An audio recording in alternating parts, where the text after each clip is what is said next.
Yo. What up with you? Chilling, man. We back to work Monday, getting it popping. I was watching the Sunday dinner all yesterday. Shouts out to you. My boy Bang, Fighting Words with Bang. Subscribe to both GHB. We trying to Fighting build Words it up, with Bang. man.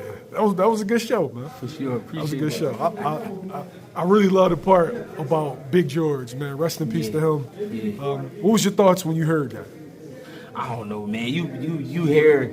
You hear about death every day, you might as well say. You know what I mean? But certain ones be like, even though I never met George Foreman, I never hung with him or talked to him, but it's still like somebody, you feel like it's somebody close to you because you a fighter. You know what I mean? George Foreman was a great.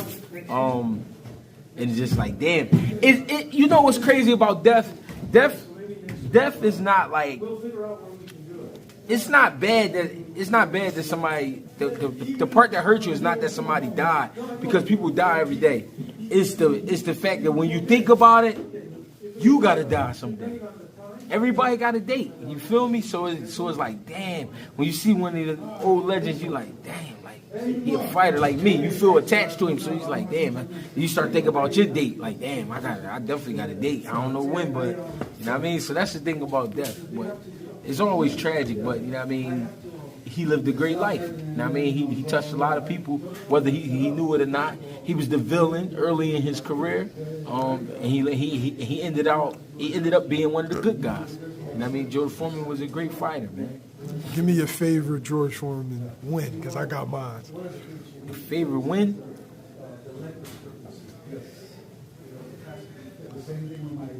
I think when he came back and he beat Michael Moore. That's for me. Bro, I was a kid. I remember watching that shit live. For everybody that, I watched that live. Parents' bedroom, like. Know why that's like a joint for me?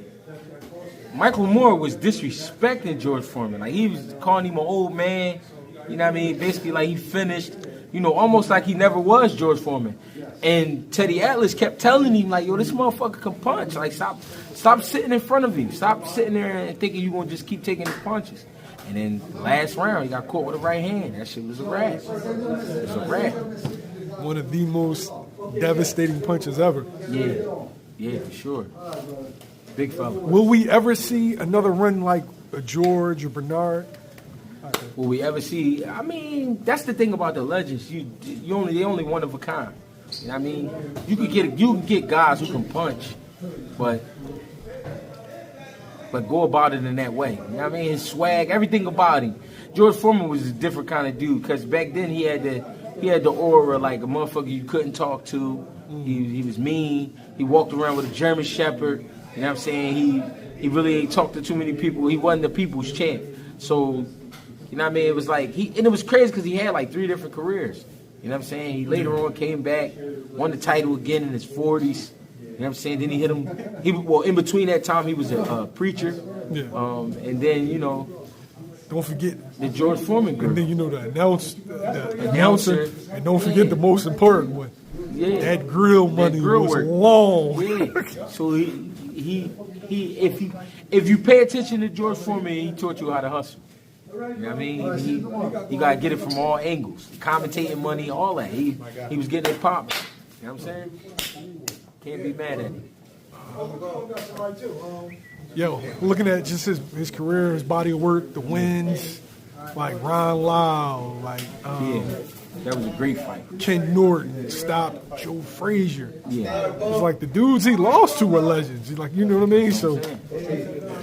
And you got to talk about them all like the same way, like, you know what I mean? Because they all contributed. You know what I mean? If they didn't fight, see, that's why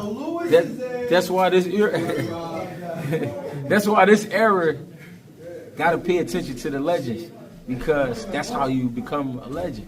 You got to fight other great fighters. You can't fight the number 55 guy, the number 30 guy, and then think we supposed to respect that. Like, you know what I mean? When you one of the best and you fighting the best, and they done fought 2-3 times and things like that, that's what really make you, you know what I mean, put your career in stone. You know what I mean? Yeah. Stopped Chordale Booker. Yeah. It was good while it lasted. Like, those first 2 rounds where I liked what Chordale was doing. Yeah. What did you see? I mean, Chordale was trying to box. For some people, they would say that's stupid. But here's why it's not stupid. Because you got a big guy who's going to walk to you. And so he's going to put himself in front of you. I thought Chordale did pretty good, but Fundora started finding his mark. I think the end of the second or the beginning of the third, and it just got ugly. That pressure. That's a different type of pressure because it's not coming from a guy your height. All right, Frank. It's not coming from a guy your height. It's a guy who's standing over top of you. So that could be overwhelming. I feel like, he just not mentally broke. Well, a little bit mentally broke. And then got caught with a mean uppercut that kind of, turned the whole thing around. Like, this shit, that's it. Yo, it's come forward pressure, but from fucking 10 feet away. Like a mountain, yeah. And it's like kind of like raining down on you. Yep.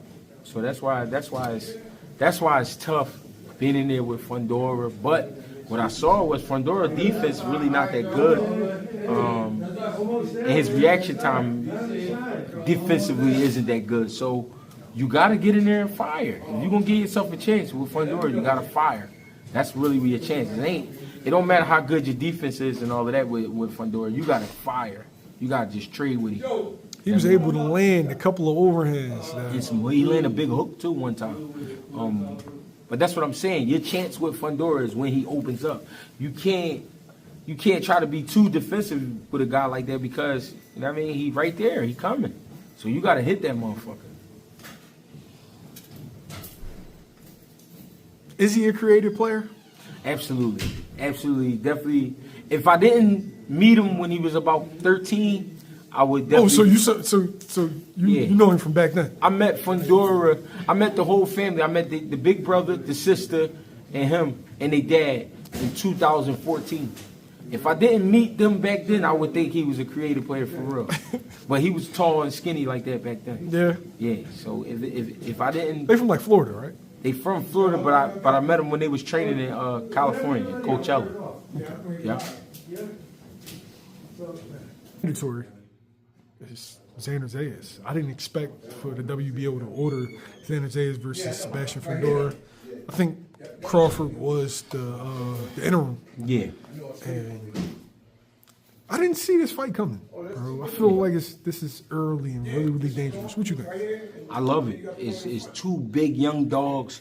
They both like with Xander Zayas, he been getting better. I've been watching him get better skill-wise. I've been watching him let his hands go, watching him work on his defense, things like that. But this is the ultimate test. This is one of the ultimate tests at 54. But Fundora is still young himself. I think he probably was 26, 20 something like that, 25. Yeah. I don't think he's too old. So we've been seeing a lot of Xander. He been having his way. It's time to put him to the test. This is a great fight. It's a great opportunity. I like that fight. I don't know how I feel about it, Jake, because is Xander ready? Could this be a situation where we ruin one of the futures of the division for giving him a fight that, bro, but here's the thing with a man, right? How do we know anybody's ready unless they get tested? Point. We don't know. We don't know. We gonna find out. And let's be honest, this ain't the average test, so it ain't like you ain't ready if you lose. This motherfucker, he a lot to deal with. So you just gotta go in there and do what you do. Bro, he be raining blows upon men. It's like a fucking hurricane on you. No, for sure. But this is what we in it for, man. We in it for the big show. We in it for the win world titles and such. Here we go. Who wins that fight? I gotta get an edge to Fundora right now, but because I never even seen Xander Zayas in a match where it was him even being almost like him. I never even see him in a situation where he wasn't the favorite. Put it like that. This will be the first time he wasn't the favorite. You know what I'm saying?